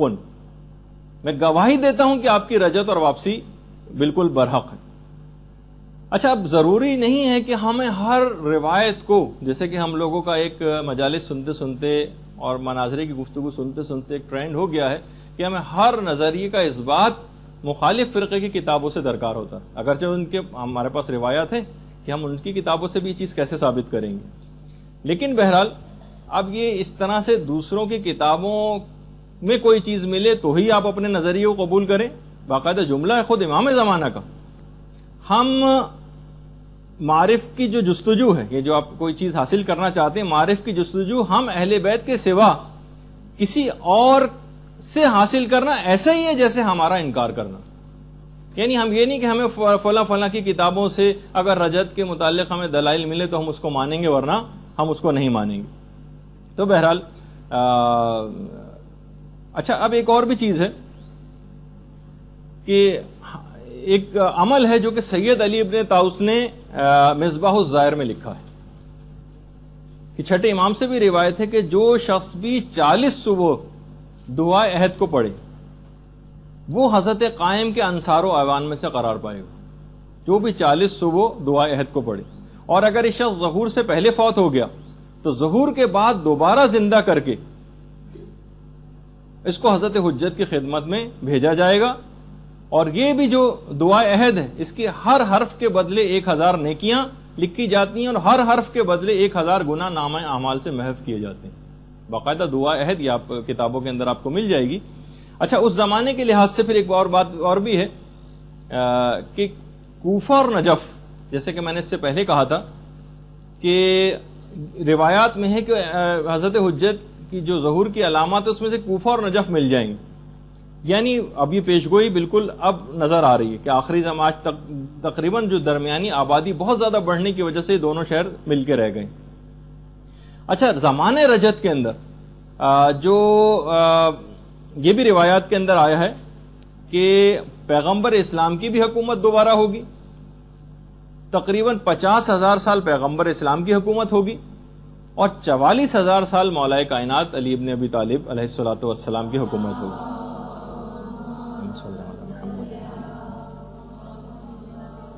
مولا کائنات اور پیغمبر اسلام کی ملاقات نجف میں ہوگی، اور ایک باقاعدہ ایک مسجد بھی تعمیر ہوگی۔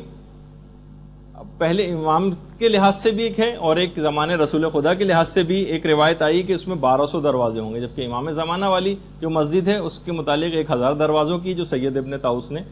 روایت نقل کی۔ ایک روایت میں کہ پوری دنیا کی جو عمر ہے یہ 1,00,000 سال ہے، ایک روایت ہے، اس میں 20,000 سال تو عام لوگ حکومت کریں گے اور 80,000 سال آل محمد کی حکومت ہوگی۔ 20,000 سال عام لوگوں کی حکومت ہوگی اور 80,000 سال اس دنیا میں آل محمد کی حکومت ہوگی۔ اچھا، روایات میں ملتا ہے کہ امیر المومنین کی رجعت 2 دفعہ ہوگی۔ ایک دفعہ تو پیغمبر اسلام کے ساتھ تشریف لائیں گے، اور ایک میں ہے کہ خود امام حسین علیہ الصلوۃ والسلام کے ساتھ تشریف لائیں گے۔ اچھا، رجعت کے سلسلے میں بھی وہ، جیسے میں نے آپ کو ایک گفتگو اس سے پہلے ہوئی تھی، اس میں کہا تھا کہ جمادی الثانی کے آخر میں جو بارشیں ہوں گی،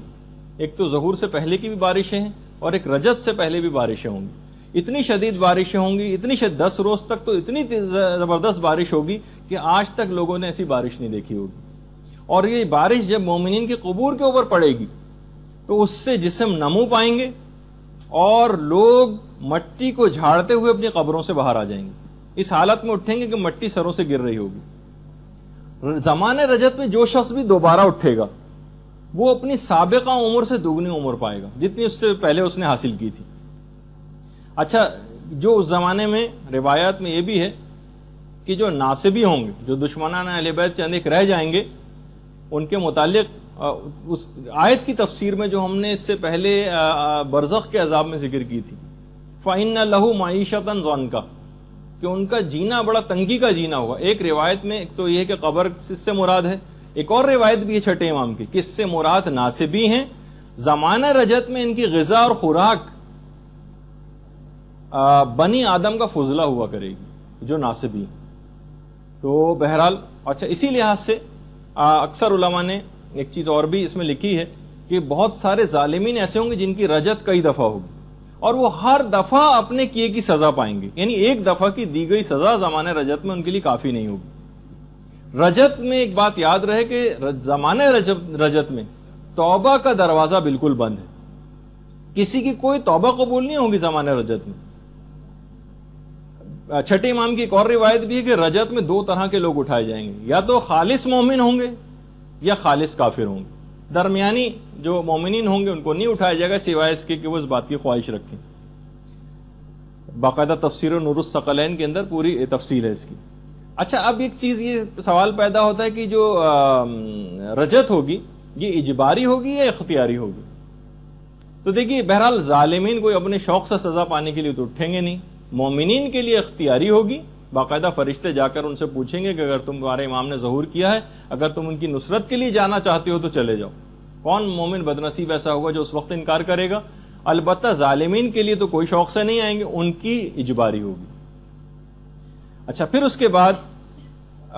مفضل کی ایک چھٹے امام سے بھی روایت ہے کہ جو بھی پوچھا گیا کہ جو بھی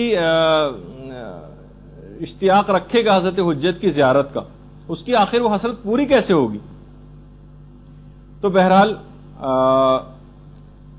اس کی دعا کرنا, بہرحال روایت میں تو بہت سارے اس طرح کے, ہم میرے خیال آپ کی خدمت میں اس سے پہلے بیان بھی کر چکے ہیں کہ وہ کون کون سے ہم طریقے اختیار کریں کہ جس سے ہم اس بات کی خواہش رکھتے ہوں کہ ہم زمانے رجت میں اٹھائے جائیں. جو اعمال ہیں تو خیر میں نے اس سے پہلے بیان بھی کر چکا. رجت میں کون کون اٹھے گا یہ بھی میرے خیال ہے پچھلی دفعہ کے کسی ایک لیکچر میں نے آپ کی خدمت میں بیان کیا تھا. ایک تو حضرت خضر ہی ہوں گے جن کی عمر اس وقت میں نے بتائی تھی کہ تقریباً 6000 سال, اور ان کو جو اتنی طویل ترین زندگی دی گئی ہے حضرت خضر کو, ان کے متعلق بھی روایت میں یہ ہے کہ حضرت خضر کو اتنی طویل زندگی کا دیا جانا یہ اس بات کے لیے ہے, تقویت پہنچانے کے لیے کہ وہ حضرت حجت کی طویل ترین زندگی کے گواہ قرار پائیں, اور لوگوں کے سامنے بھی ایک ایگزامپل رہے کہ جن کو تم بالکل مانتے ہو 100% کہ ایک عام شخص بھی تھے یا چلے نبی بھی تھے, تب بھی بطور اعجاز اگر پروردگار چاہے تو اتنی طویل عمر بھی کر سکتا ہے. حضرت خضر کی تو 6000 سال ہے, حضرت حجت کی تو 1000 سال سے کچھ زیادہ ہے عمر. تو بہرحال اچھا, اسی طریقے سے ایک روایت یہ بھی ہے جو کہ ہمارے امام حسین علیہ الصلوۃ والسلام سے ہے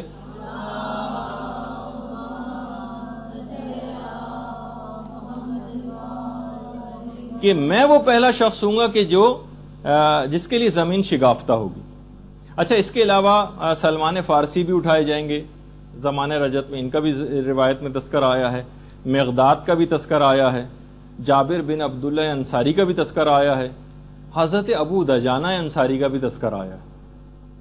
دیکھیے, حضرت ابو دجانہ ان کے متعلق ملتا ہے کہ جنگ احد میں سب لوگ چھوڑ کر چلے گئے تھے پیغمبر اسلام کو سوائے مولا کائنات کے اور ابو دجانہ کے. پیغمبر نے کہا تھا ابو دجانہ بیعت میں نے تمہاری گردن سے اٹھا لی, تم بھی اگر جانا چاہو تو چلے جاؤ, اور جہاں تک رہی بات علی کی تو وہ تو مجھ سے اور میں ان سے ہوں, لیکن میں تم پر سے اپنی بیعت کو اٹھاتا ہوں. ابو دجانہ نے کہا یا رسول اللہ ایسا ہرگز نہیں ہوگا, کیا آپ چاہتے ہیں کہ میں آپ کی بیعت کو چھوڑ کر اور اپنی زوجہ اور اپنی اولاد کے پاس چلا جاؤں جو خود ایک دن مرنے والے؟ کیا آپ چاہتے ہیں کہ میں آپ کی بیعت کو گردن سے اتار کر اپنے گھر کی طرف چلا جاؤں جو ایک دن ویران ہونے والا ہے؟ کیا آپ چاہتے ہیں کہ میں آپ کی بیعت کو چھوڑ کر اپنے اس مال و دولت کی طرف چلا جاؤں جو خود ایک دن فنا ہونے والا ہے؟ یا میں آپ کی بیعت چھوڑ کر اس موت کی طرف چلا جاؤں جو خود ایک دن مجھ تک پہنچ کر رہے گی؟ اس کے بعد بہرحال لڑے ابو دجانہ, اور اس کے بعد شہید ہوئے زخموں سے چور ہو کر. تفسیر نور الثقلین میں اس کا پورا واقعہ ہے. تو حضرت ابو دجانہ انصاری یہ زمانے رجت کے اندر اٹھائے جائیں گے. اسی طریقے سے حضرت مفضل ابن عمر چھٹے امام کے جو صحابی, خود چھٹے امام کہتے ہیں مفضل تم حضرت قائم کے دائیں طرف کھڑے ہوں گے اور تم لوگوں کو اس طرح سے امرو نہیں کرو گے, اور آج سے زیادہ اس زمانے میں لوگ تم سے فرمان کو حاصل کیا کریں گے. مفضل ابن عمر کو امام فرما رہے ہیں کہ تم دائیں طرف کھڑے ہوں گے اور تم اس زمانے میں بھی امر بالمعروف اور نہی عن المنکر کیا کرو گے, اور اس دن تم سے آج سے زیادہ لوگ فرمان حاصل کیا کریں گے. اسی طریقے سے زمانہ رجت میں اٹھائے جانے والے افراد میں مومن آل فرعون بھی ہوگا. مومن آل فرعون جن کا قرآن کے اندر بھی تذکر آیا ہے. اچھا یہ بھی حضرت امام مہدی کے اصحاب میں سے قرار پائیں گے. اس کے علاوہ حضرت موسیٰ کے جو وصی تھے یوشع بن نون، یہ بھی زمانے رجت میں اٹھائے جائیں گے. روایت میں ملتا ہے کہ ان کی بھی جو زندگی ہے حضرت یوشع کی، یہ جو ان کے وصی تھے حضرت موسیٰ کے، ان کی زندگی بہت زیادہ حضرت امیر المومنین کی زندگی سے مماثلت رکھتی. چھٹے امام فرماتے ہیں کہ انہوں نے حضرت موسیٰ کے بعد بہت تکلیفیں اٹھائیں، اور بالکل پیغمبر اسلام کی طرح سے ہی حضرت موسیٰ کی جو زوجہ تھی، ان کو کچھ منافقین نے اس بات کے لیے تیار کیا کہ وہ حضرت یوشع کے ساتھ جنگ کریں، اور جنگ ہوئی. بہرحال حضرت یوشع کو اس میں فتح نصیب ہوئی، اور حضرت شعیب کی جو بیٹی تھی یہ اصل میں حضرت موسیٰ کی زوجہ تھی. یہ جب گرفتار ہو کر لائیں تو حضرت یوشع نے ان کو معاف کر دیا. البتہ ایک بات اور بھی کہی کہ میں جب قیامت کے دن حضرت موسیٰ کے پاس جاؤں گا تو آپ کی شکایت کروں گا، کیا آپ کی وفات کے بعد آپ کی زوجہ نے کس طرح سے مجھ سے جنگ کی. تو زوجہ حضرت موسیٰ نے کہا وائے ہو مجھ پر، خدا کی قسم اگر مجھے جنت میں جانے کی اجازت مل گئی تو میں اس میں داخلے سے شرم کروں گی کہ موسیٰ وہاں پر موجود ہوں گے، میں نے کیسے منہ دکھاؤں گی کہ میں نے ان کی حرمت کو پامال کیا اور پردے سے باہر نکل آئی اور ان کے وصی سے میں نے جنگ کی. یعنی بالکل وہی مولا امیر المومنین کے واقعات سے بہت مماثلت ان میں رکھی ہے. البتہ علماء نے کہا ایک فرق ہے کہ مولا کے زمانے میں جو خاتون تھیں وہ آخری وقت تک یہی تصور کرتی رہیں کہ انہوں نے قرآن کے حکم وقرنا فی بیوت کنہ کے قرآنی حکم کی مخالفت نہیں کی. اے نبی کی بیویوں گھروں میں رہو. انہوں نے تو کہا میں نے پردے کو پامال کیا اور گھر سے باہر نکل آئے، ان کے وصی سے جنگ کی، لیکن وہ خاتون بہرحال آخر وقت تک یہی کہتی رہیں کہ میں نے کوئی غلطی نہیں کی. اچھا اسی طریقے سے اصحاب کہف کے متعلق ہے. یوشع بن نون بھی آئیں گے اور اصحاب کہف یہ بھی آئیں گے. اصحاب کہف کے تو متعلق ہے کہ سب سے پہلے دن جب خانہ کعبہ میں لوگ جمع ہوں گے سب سے پہلے اصحاب کہف پہنچیں گے پہلے ہی دن، اور یہ ان 313 افراد کے اندر شامل ہوں گے. ایک بات اور بھی کہے بغیر نہ رہ جائے اس میں کہ اکثر لوگوں کے ایک زمانہ تھا جب ہم یہ اس پہ گفتگو کر رہے تھے برزخ کے حالات پر اور جسم مثالی پر گفتگو ہوئی تھی، ایک نظریہ یہ ہے لیکن علماء نے اس کا رد کر دیا، کہا کہ جو رجت ہے یہ جسم اصلی پر واقع ہوگی، جسم مثالی پر واقع نہیں ہوگی. اس میں جسم مثالی نہیں ہوگا، جسم اصلی اٹھایا جائے گا رجت کے اندر. اور پھر اب اتنا وقت پھر نہیں رہا تو بہرحال اس میں بس ایک آخری چیز اور بیان کر دیں ہم کہ جتنے بھی لوگ جنہوں نے آل محمد کو ستایا ہوگا یہ بھی زمانے رجت کے اندر اٹھائے جائیں گے اور ان سے بھی انتقام لیا جائے گا. اور تفسیر نور الثقلین میں اس عورت کا بھی تذکرہ آیا ہے جو شہزادی کونین کو بہت زیادہ اذیت پہنچایا کرتی تھی، ان کا بھی ہے کہ ان کو بھی اٹھایا جائے گا اور ان پر عذاب ہوگا. اسی طریقے سے وہ تمام افراد بھی جنہوں نے ماریہ قبطیہ پر جو تہمت لگائی تھی پیغمبر اسلام کی زوجہ پر، ان کو بھی اٹھایا جائے گا. اور کچھ 2 ظالموں کا بھی تذکرہ آیا ہے، ان کو بھی اٹھایا جائے گا اور ان کو بھی سزائیں دی جائیں گی جس کی پوری تفصیل آئی ہے. رجت کے متعلق تقریباً 200 احادیث ہیں ائمہ معصومین سے مروی. 40 علماء نے رجت کی احادیث کو نقل کیا ہے اور 50 سے زائد ایسی کتابیں ہیں معتبر کہ جس کے اندر رجت کے متعلق روایات ذکر ہوئی. اچھا دیکھیے امام زمانہ کے متعلق جو یہ بات کہی جاتی ہے کہ امام کی غیبت پر امام کی اپنی ولادت سے پہلے کتابیں لکھی جا چکی. علی ابن حسن نام کے عالم انہوں نے کتابیں لکھی تھیں. اس کے علاوہ بطائنی ہے ان کی کتابیں ہیں، ابو الفضل ناشری کی کتابیں ہیں. خود یعنی امام کی پیدائش سے پہلے امام کی غیبت کے موضوع پر کتابیں لکھی جا چکی. لوگ بار بار ائمہ معصومین کے پاس آتے تھے کہ مولا یہ بتائیے کہ آخر ہم کو یہ آسائش اور یہ فرج اور یہ ظلم سے نجات کب ملے گی. تو پھر اس کے بعد امام تمام وہ کیفیات اور علامات بتایا کرتے تھے کہ ہمارا آنے والا ایک آئے گا اور اس زمانے میں یہی علامات ہوں گی اور اس کے بعد اس کا ظہور ہوگا اور اس کے بعد آسانی نصیب ہوگی. تو کتابیں بھی لکھی جا چکی ہیں. اچھا اس لحاظ سے بس اب ہم اس موضوع کو یہاں پر اختتام پذیر کرتے ہیں کہ زمانہ رجت کے اندر تمام ائمہ معصومین کی دوبارہ واپسی ہوگی روایات کے اندر ہے، اور اس کے بعد یہ ایک سلسلہ چلے گا اور جب دنیا کی وہ مدت پوری ہو جائے گی تو اس کے بعد قیامت.